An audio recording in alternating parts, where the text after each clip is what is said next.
G'day, welcome to Future Fantasy Empire. I'm the author, David Applegate. And it is with sad news to report that Jason David Frank, who played the Green Power Ranger, Tommy Oliver, on the series Mighty Morphin Power Rangers and its many iterations, has died. He was 49. His manager, Justine Hunt, reported this on Sunday night. This was later followed up by a statement from the family asking for privacy. The cause of death has not been released. They've asked to stop all speculation and just remember what a wonderful human being he was.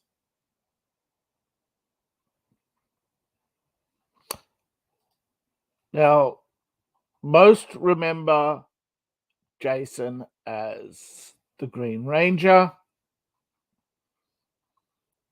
He had played in other roles. He was also an accomplished martial artist. And he was actually quoted once as saying, "If you're an enemy, I would love you to be a fan because I don't like enemies."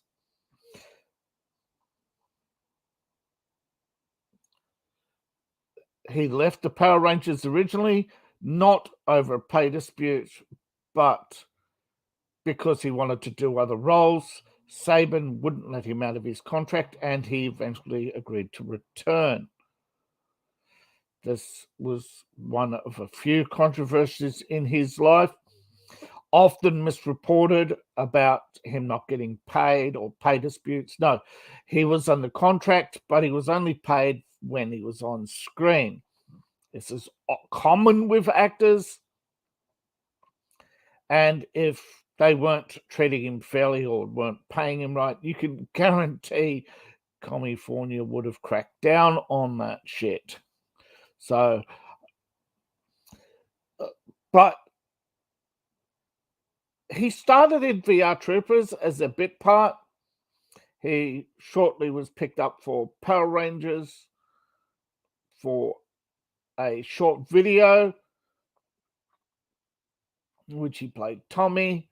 And then a year later, after a second short, he became the White Ranger. Then he played the White Ranger throughout 95.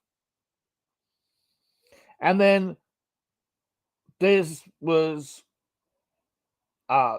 in shorts, but he then became Tommy Oliver, the White Ranger, and in the TV series, and then the Green Ranger in the same series.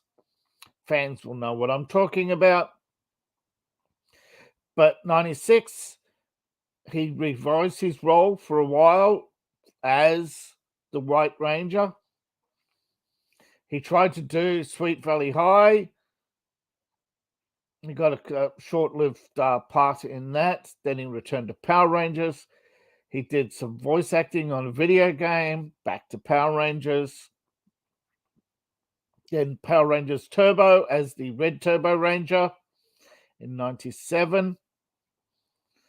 He played the creative sensei in a short-lived TV series in 97.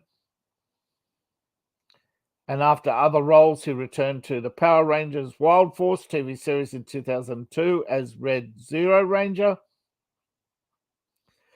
After a few other roles, he returned in Dino Thunder, first the video game, then the series, where he was the Black Dino Thunder Ranger, then the Red Zero Ranger. Then he did some voice acting and some more acting roles. Nothing really stood out for him other than Power Rangers, which he returned to Megaforce as the Green Ranger, where a lot of people know him as. He was actually in Transformers Titans Return briefly for that brief series. Then Power Rangers Hyperforce as Tommy Oliver, Lord Draken, Dr. Tommy Oliver, and Lord Dacon, as Lord Dacon. He appeared in other series. Steel Ninja as the Green Ranger, Black Dino Thunder Ranger, and other roles. Short-lived. He was working on Legend of the White Dragon as Eric Reed. As his final role.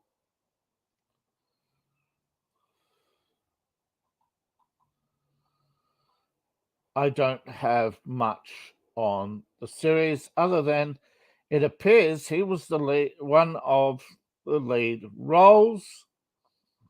This was his final breakout. This was directed by Aaron Shemaki.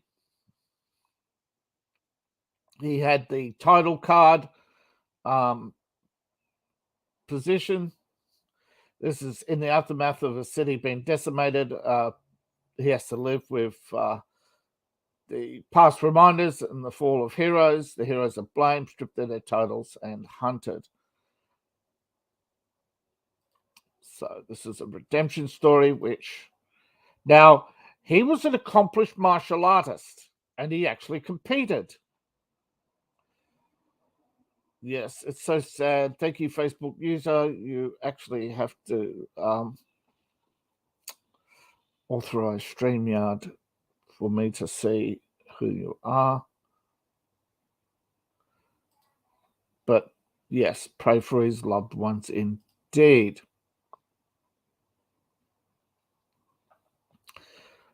Now, he was an accomplished martial artist.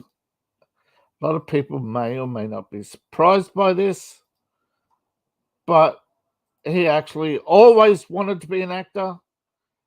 He never really got the roles he wanted, but he loved Power Rangers and he never actually sought to break his contract. He thought he could for a while as an actor and mixed martial artist, and he wanted to mix the roles of Power Rangers with his martial arts. He had achieved 8th Dan in Shotokan Karate. He holds an amateur MMA record of 4 wins for 4 bouts, 2 by knockout, 2 by submission. He's survived by 2 ex-wives and 4 children. Now, he also has a degree in Muay Thai and a purple belt in Brazilian Jiu-Jitsu, black belt in Judo, black belt in Taekwondo, black belt in Wado Karate. So he spent a lot of time in the gym. You may not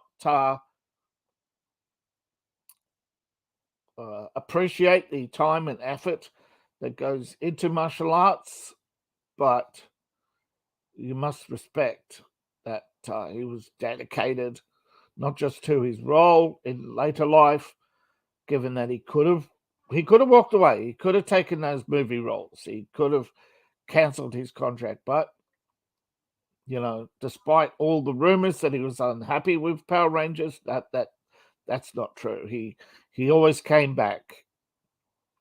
The Saban did actually allow him to go do other things, but as you can see by his appearances and film record, that the only things that stood out for him were his time in the Power Rangers. But